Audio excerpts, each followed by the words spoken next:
하나님 말씀은 요한계시록 1장입니다. 우리 1절부터 8절까지 저 여러분들이 한 절씩 교독하도록 하겠습니다. 계시록 1장 1절부터 8절까지 저 여러분들이 한 절씩 교독합니다. 제가 1절 읽겠습니다. 예수 그리스도의 계시라. 이는 하나님이 그에게 주사 반드시 속히 일어날 일들을 그 종들에게 보이시려고 그의 천사를 그 종 요한에게 보내어 알게 하신 것이라. 요한은 하나님의 말씀과 예수 그리스도의 증거 곧 자기가 본 것을 다 증언하였느니라. 이 예언의 말씀을 읽는 자와 듣는 자와 그 가운데 기록된 것을 지키는 자는 복이 있나니 때가 가까움이라. 요한은 아시아에 있는 7교회에 편지하노니 이제도 계시고 전에도 계셨고 장차 오실 이와 그의 보좌 앞에 있는 7영과 또 충성된 증인으로 죽은 자들 가운데서 먼저 나시고 땅의 임금들의 머리가 되신 예수 그리스도로 말미암아 은혜와 평강이 너희에게 있기를 원하노라. 우리를 사랑하사 그의 피로 우리 죄에서 우리를 해방하시고 그의 아버지 하나님을 위하여 우리와 나라와 제사장으로 삼으신 그에게 영광과 능력이 세세토록 있기를 원하노라. 아멘. 볼지어다 그가 구름을 타고 오시리라. 각 사람의 눈이 그를 보겠고 그를 찌른 자들도 볼 것이요 땅에 있는 모든 족속이 그로 말미암아 애곡하리니 그러하리라. 아멘.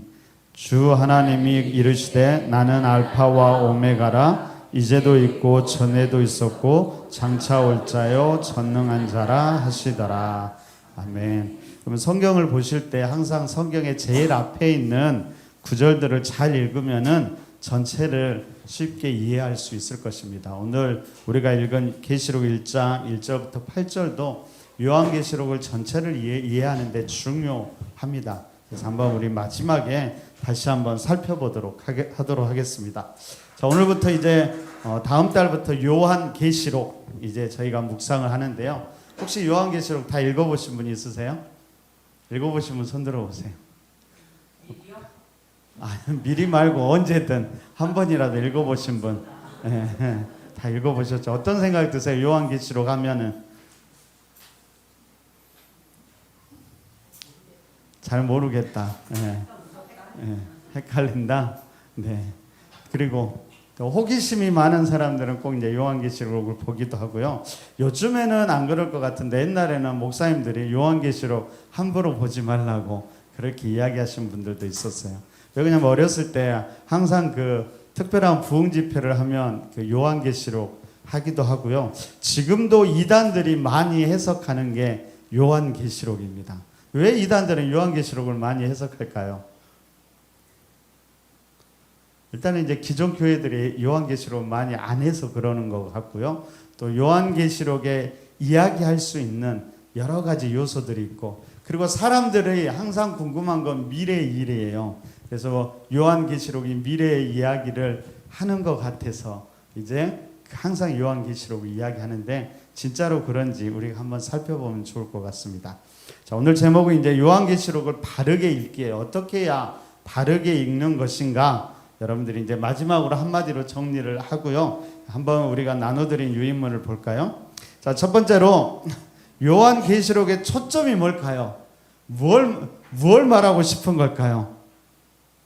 가로에 들어갈 말을 맞춰주십시오.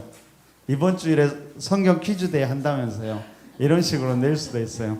다음에 가로에 들어갈 말을 아는 사람 하면, 자, 요한계시록의 초점은 누구일까요? 바로 예수님. 그리고 그 다음에 뒤에는 제자도라고 해요. 요한계시록 처음에 뭐라고 이야기해요? 1장 1절 처음에 뭐라고 있어요? 예수 그리스도의 계시라는 거예요. 이 책은 예수 그리스도의 계시라는 거예요. 예수 그리스도의 계시라고 하면 이중적인 의미가 있어요. 그러니까 예수 그리스도에 관한 계시이기도 하고요. 또 하나는 예수 그리스도로부터 나온 계시이기도 해요. 어찌됐든 요한계시록이 궁극적으로 말하고 싶은 가장 궁극적인 것은 뭐냐? 예수 그리스도라는 거예요. 그러니까 여러분들이 요한계시록을 읽고 나서 머릿속에 뭐가 남아야 돼요? 예수님에 대해서 남으면은 계시록을 잘 읽은 거예요. 그런데 예수님은 안 남고 막 적그리스도, 666, 휴거 그런 것만 막 머리를 복잡하게 한다. 잘못 읽은 거예요.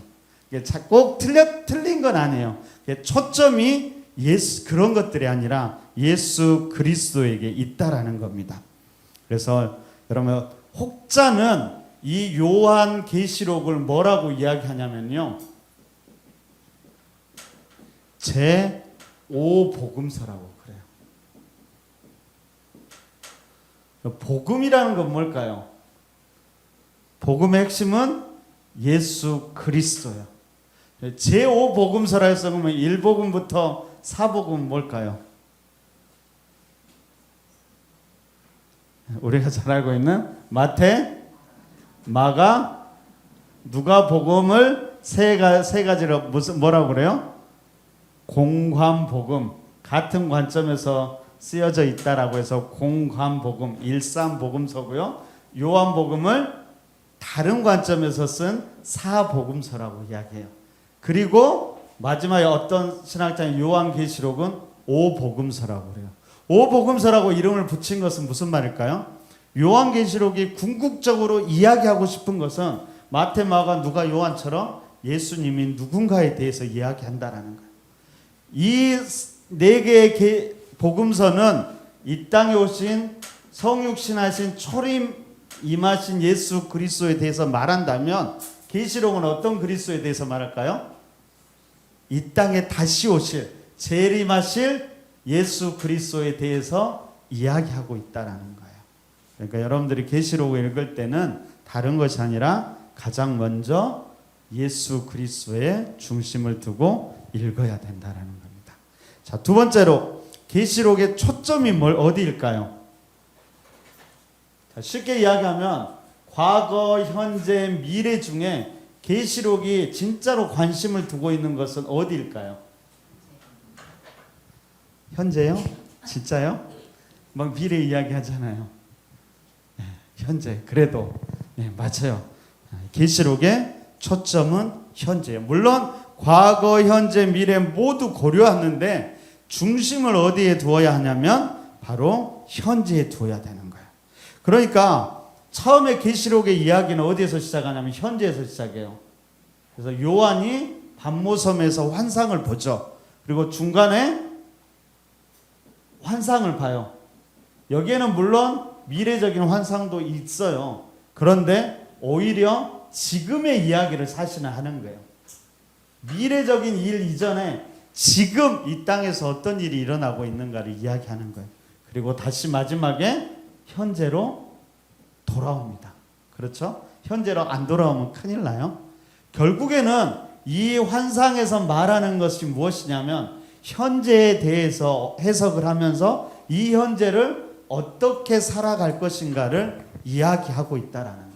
그러니까 궁극적인 목적은 우리가 미래를 어떻게 살아갈 것인가가 아니라 지금 이 땅을 살아가는 우리가 이 현재에서 어떤 삶을 살아갈 것인가를 이야기하고 싶어서 이런 환상이나 미래적인 일들을 이야기하고 있다라는 거예요. 궁극적으로 이 현재에 우리가 관심을 두어야 한다라는 것을 기억하시면 좋을 것 같습니다.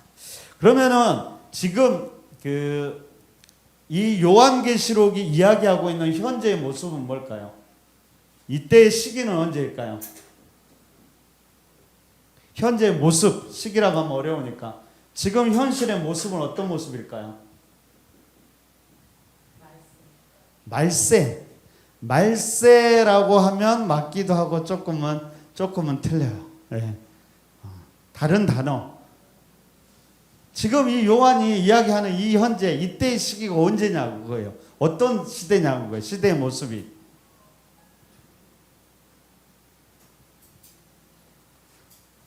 권사님을 시킬까? 장로님을 시킬까? 저희 사모를 시킬까? 막 고민이 돼요. 다 누구를 시키면은 저한테 막 짜증을 낼 것 같아서 여기 아무도 시키지 못하고 제가 대답합니다. 고난의 시기잖아요. 고난의 시기. 고난과 핍박. 당시 이 계시록이 쓰여진 시기를 도미티안 황제 때라고 그래요. 그때가 언제면 그냥 로마 시대 중에서 기독교인을 가장 박해하던 시기.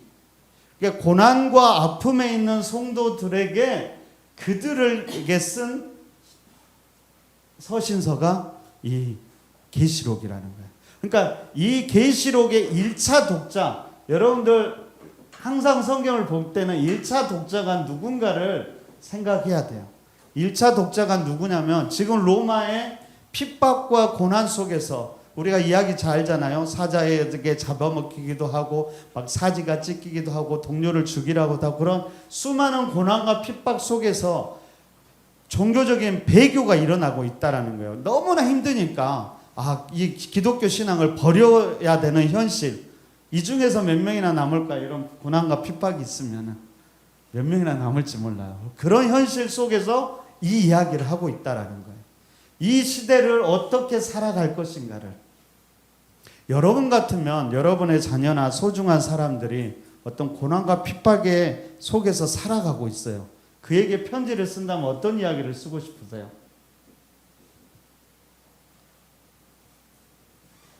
어떤 이야기를 쓰고 싶으세요?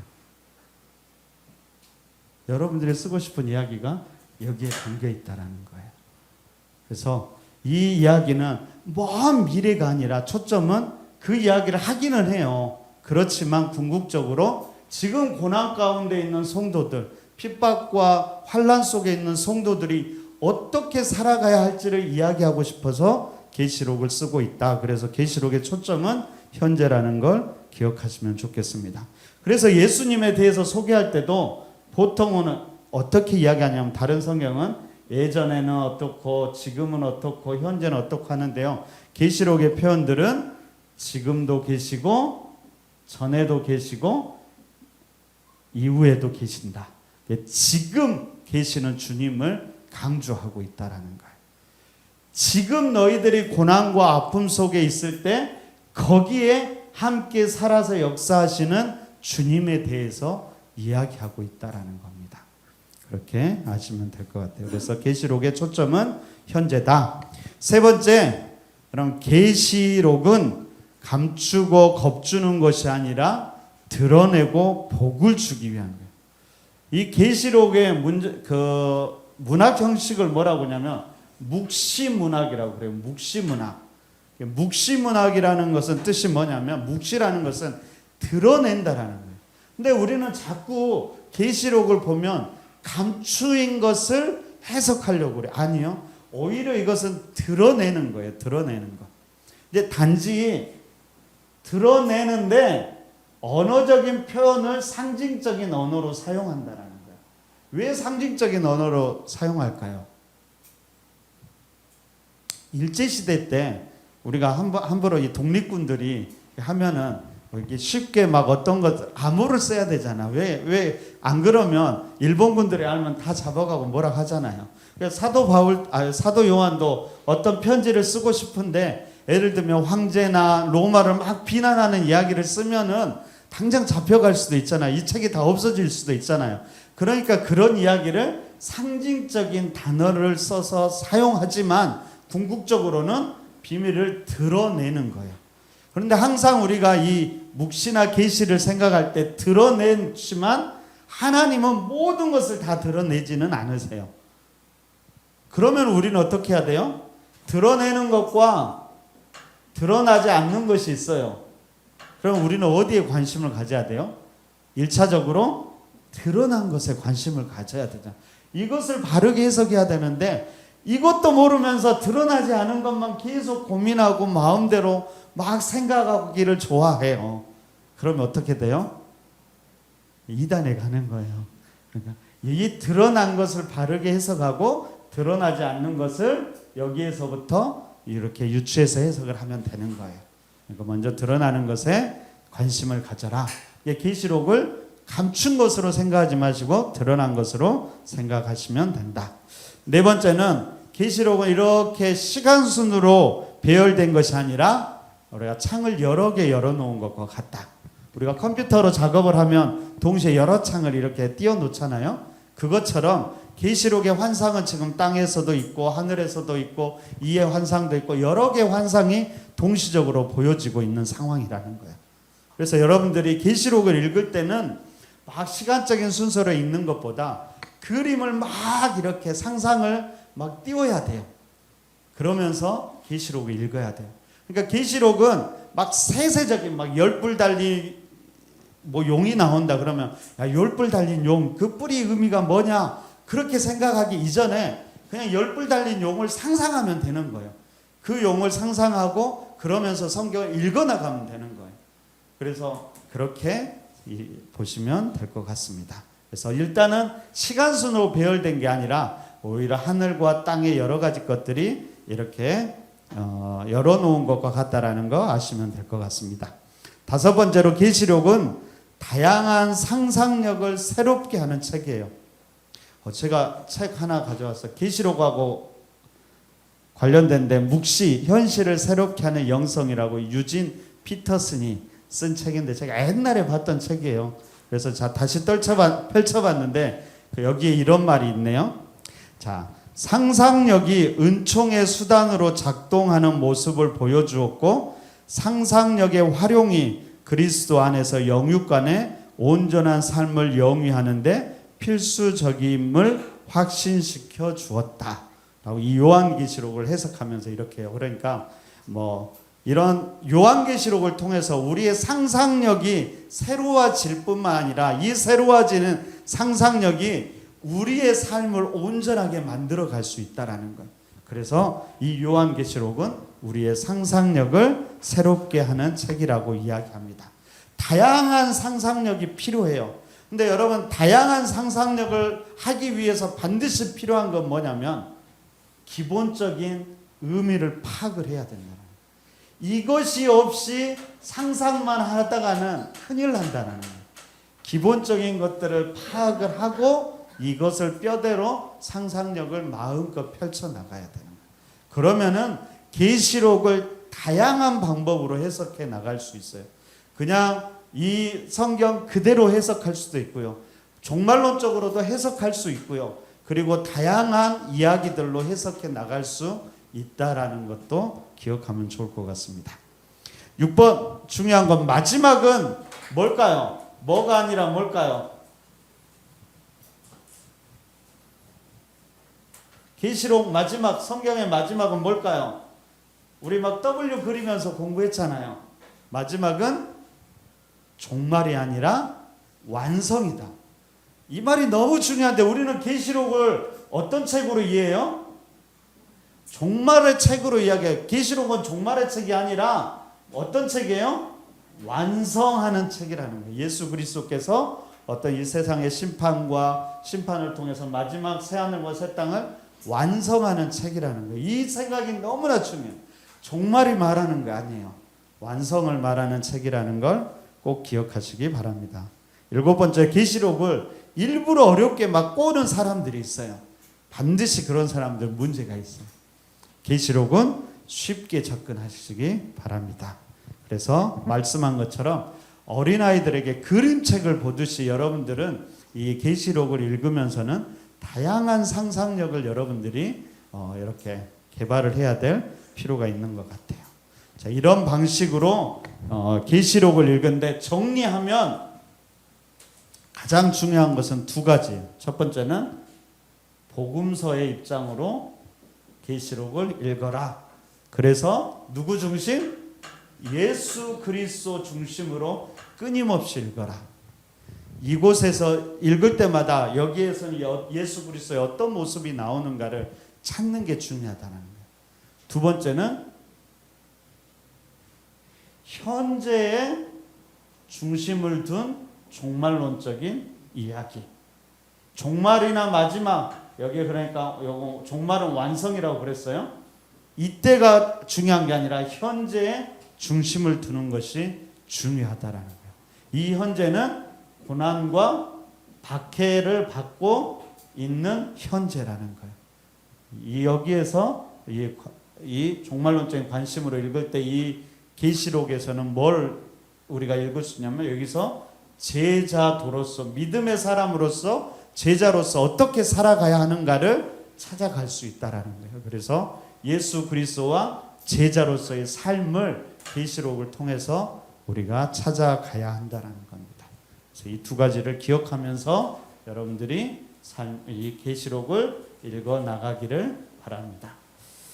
자, 일반적인 이해 몇 가지 볼까요? 자, 먼저 제목이 뭐예요? 요한 계시록. 요한 계시록 어떤 말일까요? 요한 계시록 어떤 말이에요?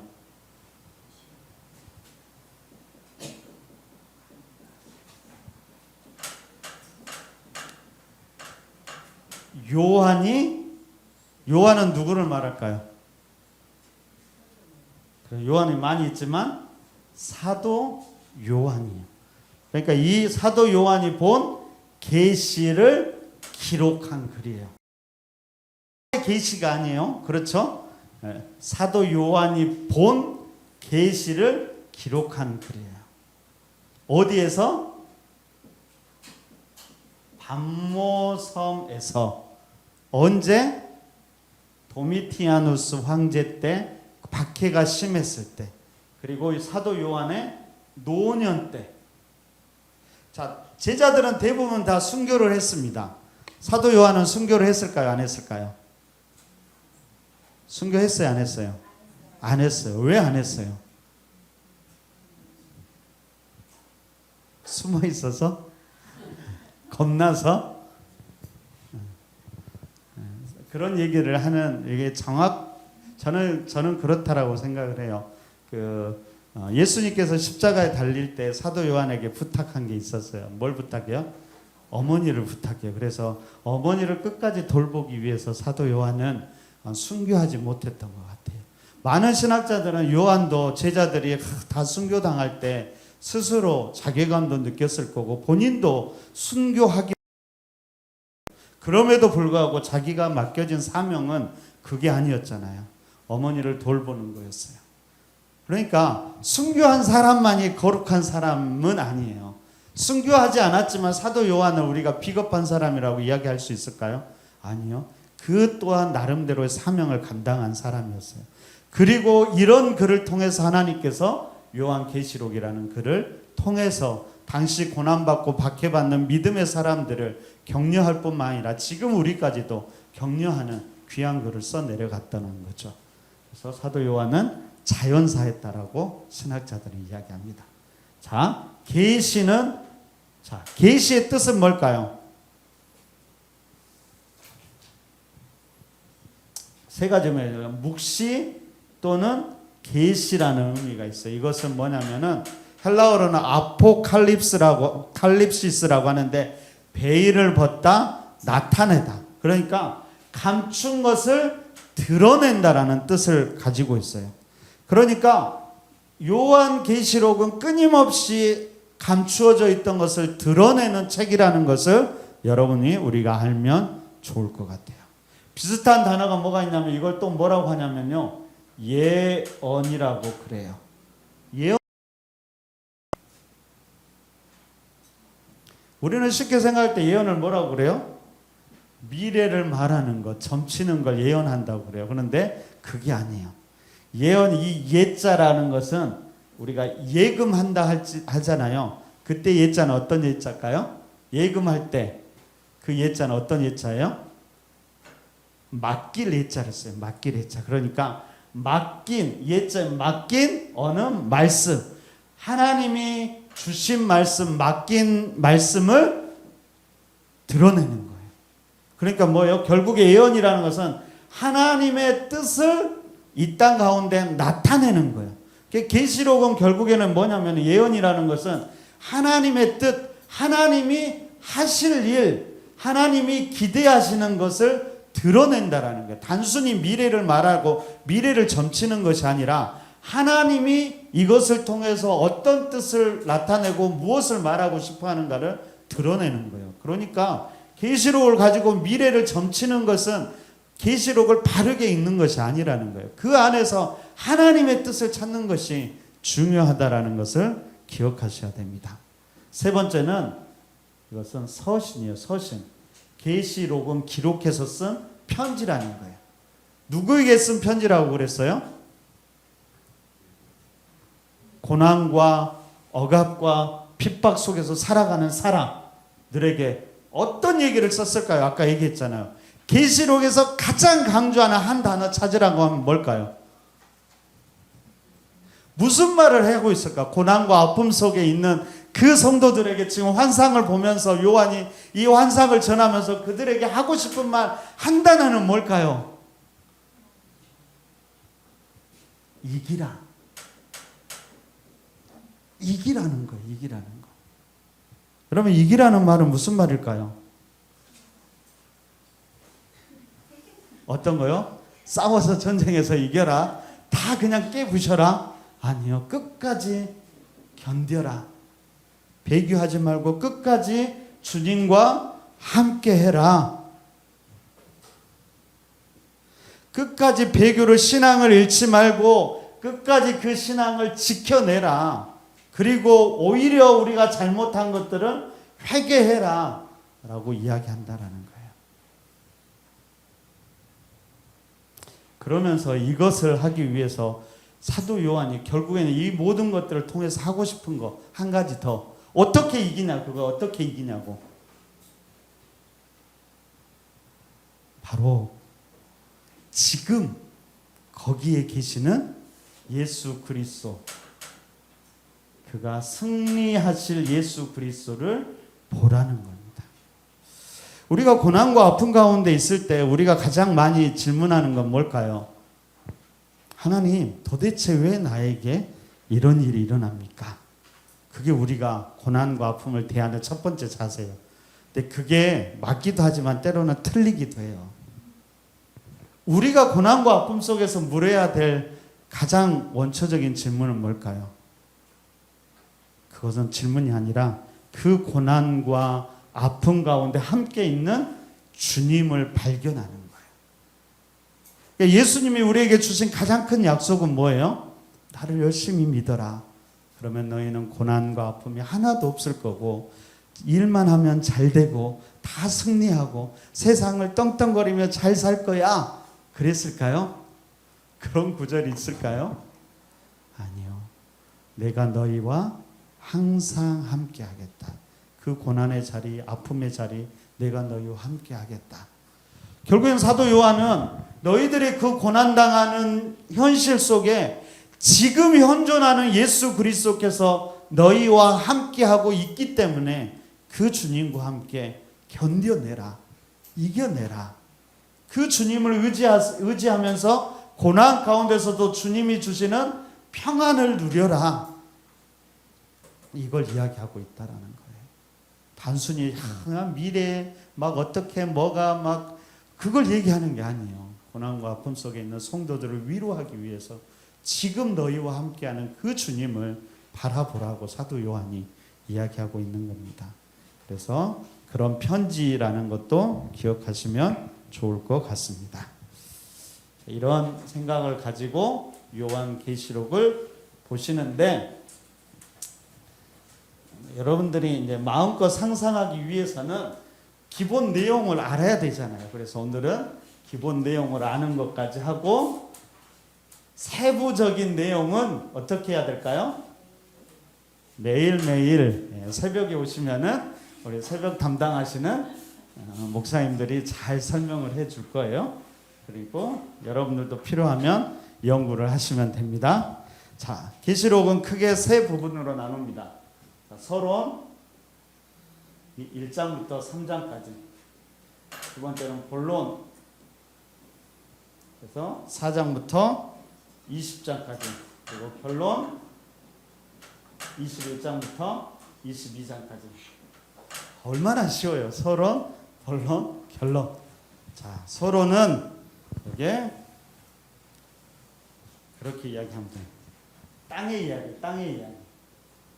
땅에서 있는 이야기. 이 땅의 이야기예요. 본론은 어떤 이야기일까요? 하늘에서 일어난 일들을 이야기해요. 마지막 결론은 어떤 이야기일까요? 어떻게 보고 잘 읽으시네요. 이 땅이 이 하늘의 일들로 통해서 결국에는 어떻게 돼요? 새 하늘과 새 땅이 이루어진다라는 거예요. 결국에는 이야기하는 게 이거예요. 자, 계시록이 좀 어려운 이유는 본론이 이제 좀 복잡하기는 한데 보면 괜찮습니다. 자, 땅의 일단은 서론 가장 1장에서는 전체 서론으로 어떤 이야기 하냐면 예수님에 대해서 소개를 해요. 그리고 예수님께서 7교회에 이 땅에 존재하는 7교회에 주신 말씀을 이야기해요. 예수님에 대해서 설명하고 이 땅에 있는 7교회, 이제 대표적으로 소아시아 7교회라고 하는데 그냥 이 땅에 존재하는 다양한 교회들이라고 생각하시면 돼요. 이 교회들에게 주신 말씀을 하고 있다라는 거예요. 그리고 이 땅에 있는 교회들과 그 당시를 살아가는 모든 믿음의 사람들에게 이렇게 권면의 말씀을 2장과 3장에서 하고 있다라는 거예요. 그러니까 이 땅에 있는 예수님께서 7교회나 이 땅에 믿음에 있는 사람들에게 하는 이야기가 한마디로 1장부터 3장까지 있다라는 거예요. 핵심은 뭐냐고 했어요? 이기라. 너희들이 모든 삶 속에서도 이겨내라 라고 이야기하고 있다라는 겁니다. 그러니까 7교회 여러분들 우리가 보통 보잖아요. 그러면은 7교회의 장점이 뭐고 단점이 뭐고 잘한 것이 뭐고 못한 것이 뭐고 막 그런 걸 찾기도 해요. 그런 것도 필요하지만 결국에는 7교회에 계속 하는 말이 뭐냐면은 너희들이 그 상황을 이겨내라. 이기는 자에게는 계속 이야기하고 있다는 거예요. 그래서 모든 것들 안에서 이겨내라는 거예요. 얘기하고 있다는 거고요. 이기기 위해서 이제 본론에서 이야기하는데 본론은 이렇게 그렇게 보시면 좋을 것 같아요. 일단 이 4장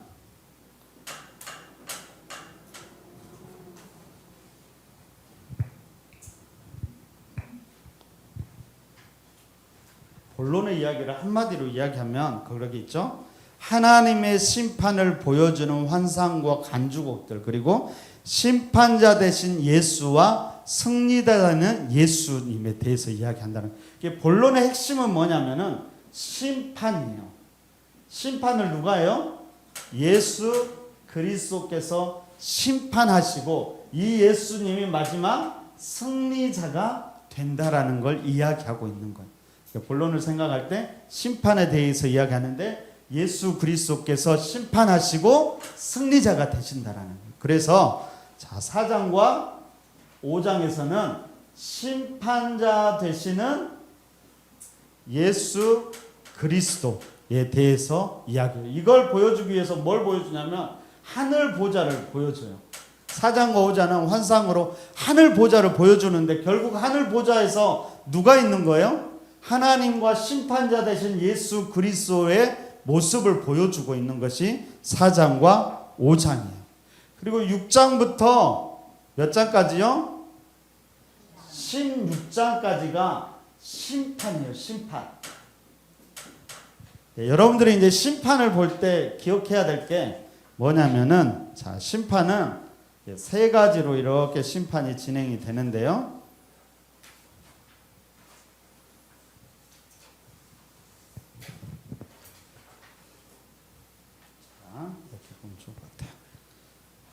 마지막 있잖아요. 처음에 심판은 7인에 대한 심판이에요. 두루마리에서 이제 임박힌 두루마리를 띄는데 7인을 심판해요. 첫 번째, 두 번째, 세 번째, 네 번째, 다섯 번째, 여섯 번째, 일곱 번째. 7번째 인 심판이 있어요. 그리고 6가지 이야기하고 7번째 잠시 쉬어요. 그리고 이 7번째 인 재앙 안에 뭐가 있냐면 7번째 인은 여기는 다 하나씩 재앙이 있어요. 1번, 2번, 3번, 4번, 5번, 6번은 이 인을 뗄 때마다 한 가지씩 재앙이 다 들어가요. 근데 마지막 7번째는 어떤 재앙이 있냐면은 7 나팔 재앙이 여기에 들어있어요.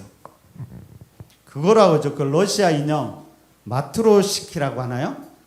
인형을 하나를 빼면 그 안에 또 인형이 있어요. 또 빼면 또 있어요. 그것처럼 마지막 7번째 인 재앙 안에는 7 나팔 재앙이 있어요.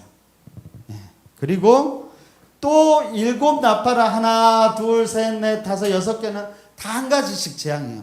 마지막 7 나팔은 어떤 거냐면 7 대접 재앙이에요. 그러니까 이 재앙들이 이렇게 하고 펼쳐진다. 보통 그래서 1부터 6제까지 2인 재앙을 말하고 잠시 쉬었다가 7번째 재앙, 7번째 나팔 재앙 이야기하고 또 잠시 쉬었다가 하나, 둘, 6개 재앙 이야기하고 7번째 나팔은 뭐예요? 7 대접이야. 대접 재앙에 대해서 이야기하는 거예요. 이런 것으로 결국에는 심판하는 거예요. 심판. 누구를 심판할까요? 누구를 심판해요? 아니 심판한 것까지는 알았는데 우리 편을 막 죽이고 심판하면 안 되잖아요. 누구를? 믿음의 사람을 괴롭히는 자. 그가 누구냐면 적 그리스도와 그의 수하들을 심판한다라는 이야기가 담겨 있다라는 겁니다. 자, 구체적으로 볼게요. 이제 4장과 5장은 심판하시는 예수 그리스도에서 하늘 보좌를 보여줬다고 그랬어요. 그 다음에 6장에 그렇게 하면 돼요. 7인 심판이 주어져요. 쉽게 이야기하면 7인 심판인데 1번부터 6번인 심판이 주어져요. 그리고 7장에서는 삽입으로 잠시 쉬어요. 하나님이 여기를 보면 이제 4천사를 보내서 온 세계를 동서남북을 잡고 있어서 심판의 바람이 불지 못하도록 해요. 그래서 이때 14만 4천 명을 보호해 주는 이야기가 나와요. 그래서 잠시 쉬는 거예요. 쉬는 거 삽입되었고요. 그 다음에 8장과 9장은 7번째인 7 나팔 심판이라고 보면 돼요. 8장과 9장은. 그리고 10장과 14장은 아예 따로 떼놓으세요. 여러분들이 읽을 때 10장부터 14장은 아예 따로 떼놓고 삽입이라고 생각하면 돼요. 그래서 하늘과 땅에 막 혼란스러운 이야기들이 여기에 들어있어요. 그러니까 심판이 끝나고 잠깐 쉬었다가 15장부터 16장까지가 이제 7번째 심판이 되어지는 거예요. 그러니까 나팔 심판이 6가지 되고 쉬었다가 되는 거예요. 처음에 얘기했죠. 뭐 했어요? 7인 심판하고 쉬었다가 마지막 7번째 나팔 심판이 되고 또 6개 심판했다가 크게 쉬었다가 마지막 7 대접 심판을 한다. 그렇게 하시면 될 것 같아요. 이 흐름으로 여러분들이 읽어 나가면 될 것 같습니다. 그런 다음에 마지막 17장부터 18장은 이제 이 모든 고난의 원인이 된 큰 음녀 바벨론의 정체를 밝혀요. 17장에서. 그리고 18장에서 그 바벨론의 심판에 대해서 이야기하고 19장부터 20장에는 결국은 어떻게 돼요? 그리스도가 승리한다는 이야기예요. 그러니까 본론의 이야기를 3개로 나누면 심판자 대신 하늘 보좌를 보여주면서 심판자 대신 예수님의 모습을 보여주고 중간에 심판을 이야기하고 바벨론까지 심판하고 마지막에 승리자 되는 예수 그리스도를 보여준다라는 거예요.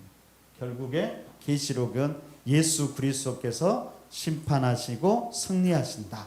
그런 다음에 마지막 결론은 그로 인해서 새하늘과 새 땅이 온다라고 이야기하는 것입니다.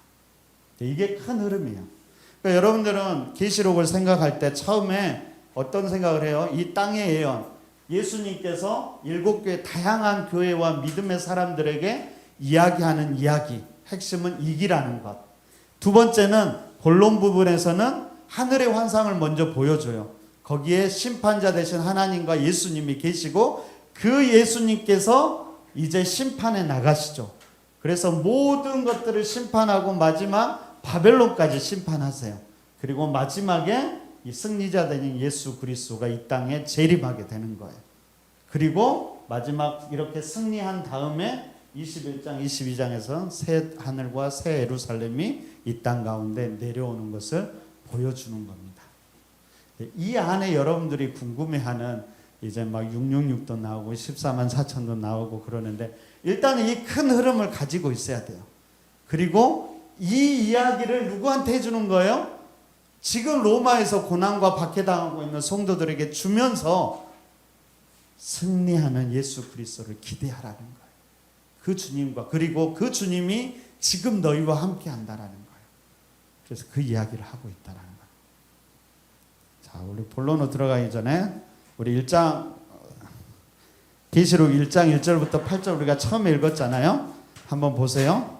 1절에서 그렇게 이야기하죠. 우리 한번 띄워주셔도 괜찮을 것 같아요. 오늘 본문 말씀을. 자, 1장 1절 보세요. 뭐라고 그래요? 처음에 어떻게 시작해요? 예수 그리스도의 계시라는 거예요. 반드시 속히 일어날 일. 이 속히 일어날 일은 무엇일까요? 모든 믿음의 사람들을 괴롭히는 사람들을 심판하시고 예수 그리스도에서 승리하신다라는 거예요. 이게 곧 일어날 일들이라는 거예요. 이것을 보이시고 알게 하신 거예요. 2절에 보니까 요한이 본 것이 뭐라고요? 막 미래적인 환상이 아니라 하나님의 말씀과 예수 그리스도에 대한 증거들을 계시록을 통해서 보고 있다라는 거예요. 4절을 보세요. 아시아에 있는 7 교회에 편지하는 거예요. 다양한 지금 아시아에 있는 교회는 고난당하고 있는 아픔과 고난 속에 있는 성도들에게 편지한 것이고요. 5절을 보세요. 예수 그리스도로 말미암아 은혜와 평강이 너희에게 있기를 원하노라. 이 편지를 쓰면서 궁극적으로 사도 요한이 바라는 것은 너희에게 지금 그 고난 속에서도 은혜와 평강을 경험하기를 원한다라는 거예요. 어떻게 경험하나요? 그 은혜와 평강이 어디로부터 와요? 예수 그리스도로부터 오신다라는 거예요. 바로 그 예수가 그의 피로 우리를 죄에서 해방하셨고 아버지 하나님 나라를 위해서 그 나라와 제사장으로 우리를 삼으셨다라는 거예요. 우리는 그러면 그 고난 속에서 어떻게 살아가야 돼요? 하나님 나라와 제사장다운 삶을 살아가야 되는 거예요. 오히려 사도 요한은 뭘 이야기하냐면 그 고난 속에서 아파하고 막 괴로워하는 게 아니라 오히려 하나님 나라를 꿈꾸고 제사장으로서 위로하고 격려하고 그런 삶을 우리가 살아가기를 바라고 있는 거죠. 고난과 아픔 속에 머물러 있지 말고 무너지지 말고 오히려 적극적으로 믿음을 유지하면서 다른 사람을 격려하고 위로하고 그러면서 살아가라는 거예요. 지금 우리에게도 동일하지 않을까요? 내 아픔만 머물러 있는 것이 아니라 그 고난 속에서도 오히려 다른 이들을 위로하고 격려하고 기도해 주는 것이 우리의 사명이라는 거죠. 7절에서는 그가 구름 타고 오시리라 모두가 볼 것이다. 8절에서는 뭘 말할까요? 예수 그리스도가 누구인가를 얘기해 주죠. 알파와 오메가 시작과 끝이요 이제도 있고 전에도 있고 장차 올 자요 전능하신 자라. 그 주님을 바라보면서 오늘 또 살아가라는 겁니다. 물론 이제 세부적으로 들어가면 더 할 얘기가 많은데, 자, 이 흐름을 가지고 여러분들이 이제 말씀을 묵상하잖아요. 그러면 그냥 그 부분만 보지 말고 이걸 놔두고 내가 오늘 묵상하는 부분이 어느 흐름 속에 있는가를 보면서 묵상하고 상상의 날개를 피면은 절대로 이단에 빠지지 않아요. 근데 내가 지금 어디를 묵상하는지도 몰라. 그래서 막 하나 단어를 가지고 고민하다가 막 이상한 데로 빠질 수 있으니까 이런 흐름에서 지금 결국에는 승리로 가는 거예요. 심판인지 승리인지 이렇게 가고 지금 어느 심판에 있는지 가는 길을 알고 묵상을 하면은 훨씬 더 풍성한 묵상이 될 거라고 생각이 되어집니다. 묵상은 나누어야 돼요. 이거 틀린데 그러지 말고요. 함께 나누어지는 것이 저는 섬김이라고 생각해요. 제가 대학교 때도 이렇게 아침마다 큐티를 항상 나누는데 그때마다 나눌 때마다 제가 도전을 받는 게 뭐냐면 나는 전혀 이걸 생각하지 못했는데 저 사람은 이걸 생각하는구나. 그걸 생각하면서 제가 도전을 받아요. 근데 어떨 때 그런 도전을 받냐면 제대로 막 정석대로 묵상하는 사람보다 정말 상상력이 풍부해서 전혀 어떻게 저런 생각을 하지? 저런 엉뚱한 생각을 하지? 그런 나눔을 보면서 제가 훨씬 더 은혜를 받았던 것 같아요. 그러다 보니까 저도 그런 엉뚱한 나눔을 나눌 때도 많이 있습니다. 그래도 이단으로 빠지진 않을까요? 걱정하지 마시고요.